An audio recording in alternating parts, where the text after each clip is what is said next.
এই বড় পাখিটা তার ডিমে 1 বছর ধরে তা দেওয়ার পর সেটা ফুটার সময় হয়ে গিয়েছিল, যার কারণে পরের দিন সকালে বড় পাখিটা অনেক খুশি হয়ে জলদি করে ঘুম থেকে উঠে যায়। কিন্তু সে দেখতে পায় তার ডিমটা একদমই কোনো নড়াচড়া করছে না। তাই সে ধীরে ধীরে ডিমটাকে তার নখ দিয়ে টোকা দিতে শুরু করে দেয়, কিন্তু তবুও ডিমটা কোনো সাড়া দিচ্ছিল না। সময় অনুযায়ী এতদিনে ডিম ফুটে বাচ্চা বেরিয়ে আসার কথা ছিল।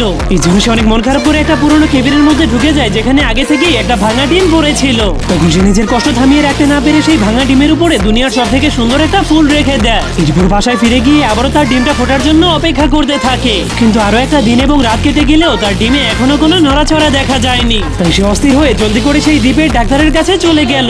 এরপর সে খুব সাবধান হয়ে ডিমটাকে ডাক্তারের সামনে রেখে সেটাকে ভালো মতো পরীক্ষা করতে বলে। কিন্তু ডাক্তার ডিমটাকে পরীক্ষা করতে শুরু করলে সে ডাক্তারের আচরণ দেখে আরো বেশি ভয় পেয়ে যায়। তার ভয় এতটাই বেড়ে গিয়েছিল যে সে অজ্ঞান পর্যন্ত হয়ে গেল। তখন ডাক্তার তাকে ধীরে ধীরে বলতে শুরু করে, তোমার ডিম ফুটতে আরো কিছুদিন সময় লাগবে। কিন্তু এটা শোনার পরেও বড় পাখিটার মনটা শান্ত হচ্ছিল না, কারণ সে তার আরো একটি সন্তানকে হারাতে চায় না। এই জন্য সে বাসায় ফিরে গিয়ে নিজেকে শান্ত রাখার চেষ্টা করতে থাকে। সে একদমই জানতো না যে একটা ক্ষুধার্ত ড্রাগন তার ডিমটাকে চুরি করার প্রস্তুতি নিচ্ছে। কিন্তু তখনই তার অদ্ভুত কিছু অনুভব হলে সে পিছনে তাকিয়ে দেখতে পায় একটা ভয়ঙ্কর ড্রাগন তার ধারালো দাঁত দিয়ে তার ডিমটাকে কামড়াচ্ছে, যার কারণে সে অনেক রেগে ড্রাগনটাকে আগুন দিয়ে আক্রমণ করে দিলে ড্রাগনটা ডিমটাকে নিয়ে নিচে লাফ মেরে দেয়। এই জন্য সে অনেক ভয় পেয়ে নিচে নেমে ডিমটাকে খুঁজতে শুরু করে দিলে শুধুমাত্র ড্রাগনটাকেই দেখতে পায়। তখন হঠাৎ করে সে দেখতে পায় ড্রাগনটা তার ডিমটাকে ভেঙে তার বাচ্চাটাকে খেয়ে ফেলেছে, যা দেখে সে অনেক কষ্ট পেয়ে কান্না শুরু করে দিলে তখনই ছোট একটা বাচ্চা তার কাছে চলে আসে। এই জন্য পাখিটা ধীরে ধীরে বাচ্চাটার মাথার উপর থেকে ডিমের খোলসটাকে সরালে দেখতে পায় এটা তারই বাচ্চা, যার জন্য সে এত বছর অপেক্ষা করেছিল।